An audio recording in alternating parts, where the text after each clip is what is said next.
Hi everybody, for those of you that don't know about these two articles I recently came across, I thought I'd do a video about the SSP and soft disclosure that seems to be ramping up. We're going to be looking at this article, Barrett Rogers consider declassifying secretive space programs, SSPs.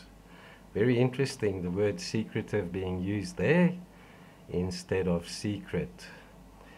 Secretary of the US Air Force Barbara Barrett says that declassifying intelligence is key to combating the growing threat to the nation's space capabilities, and the sooner the better. Very interesting.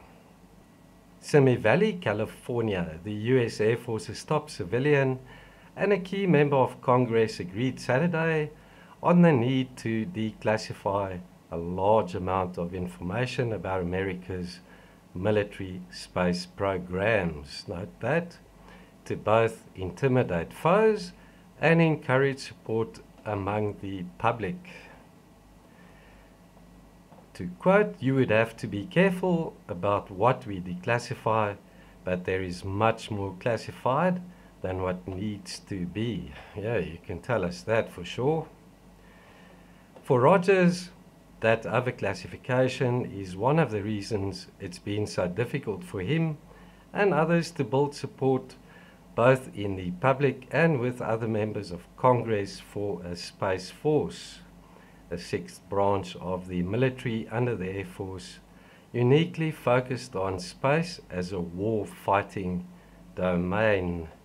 And we know that To the Stars Academy, with the ATIP program revelations, also the underlying theme there is threat. So are we looking at a possible false invasion, maybe even a false alien invasion?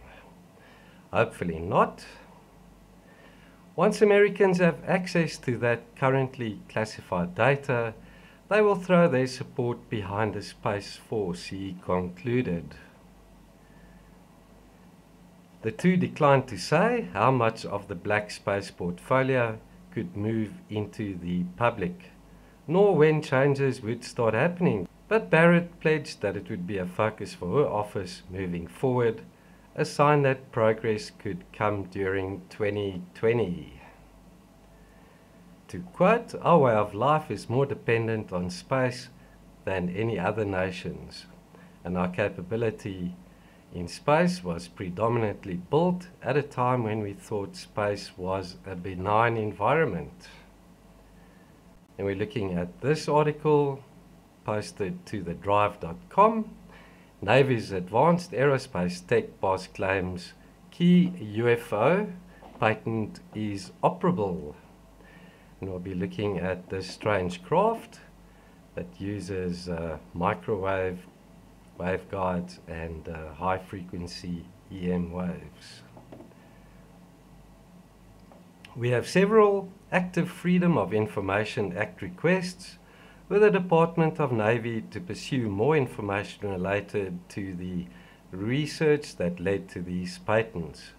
As those are being processed, we've continued to dig through the US Patent and Trademark Office's public patent application information retrieval database, what a mouthful, to get as much context for these patents as possible.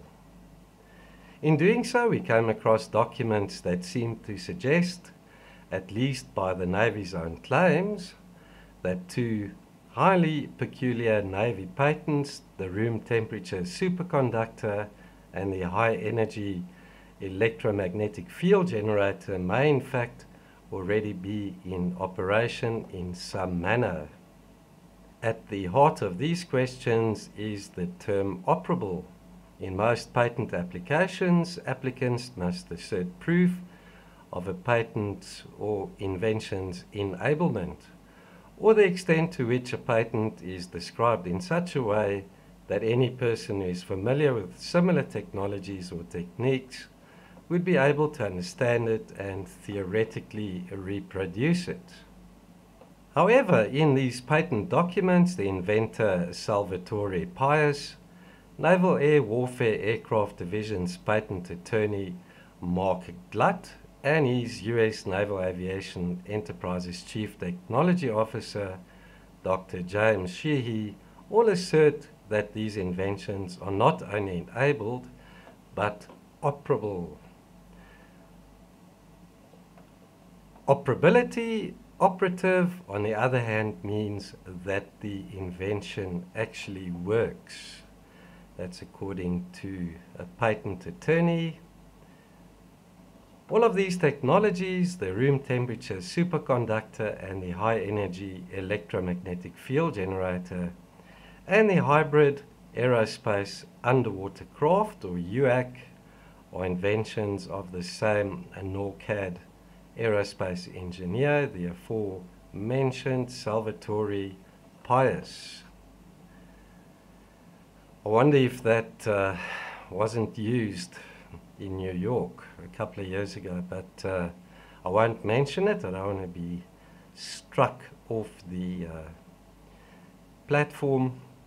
In the Navy's patent application for the UAC, that's the underwater space and atmosphere craft, it is claimed that the radical abilities of propulsion and maneuverability are made possible thanks to an incredibly powerful electromagnetic field that essentially creates a quantum vacuum around itself that allows it to ignore aerodynamic or hydrodynamic forces and remove its own inertial mass from the equation, anti-gravity. Thus, the ability to generate such high-frequency electromagnetic waves is key to the alleged abilities of this theoretical hybrid craft, the UAC, that can soar near effortlessly through air, water at incredible speeds with little to no resistance or inertia. And this is the electromagnetic field generator. Very interesting design. And then apparently the patent office rejected this.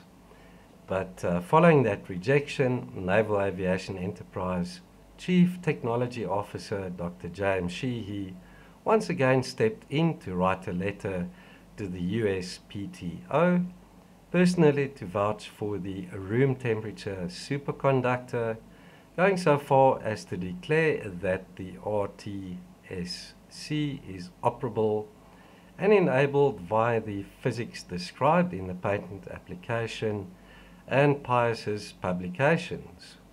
Again, the key word here is operable, which has a different meaning than simply enabled. And there's a cross-section diagram of the craft.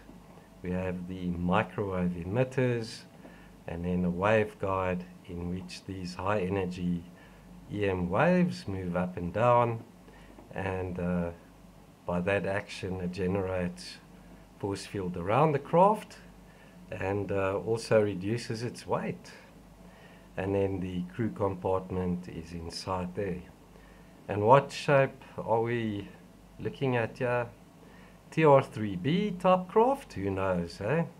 But we have seen an escalation in the appearance of those.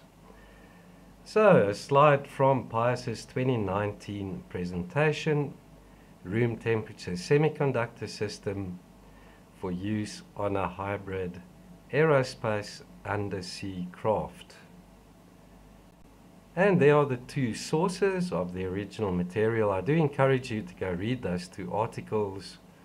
Obviously, I didn't go into too much technical detail. The two articles include a lot more information I didn't delve into. I think it also includes something about taking out asteroids that are a threat to Earth. So these things are very, very powerful. And I hope they haven't been used, as I say, a couple of decades ago on the two buildings. You know which ones I'm referring to.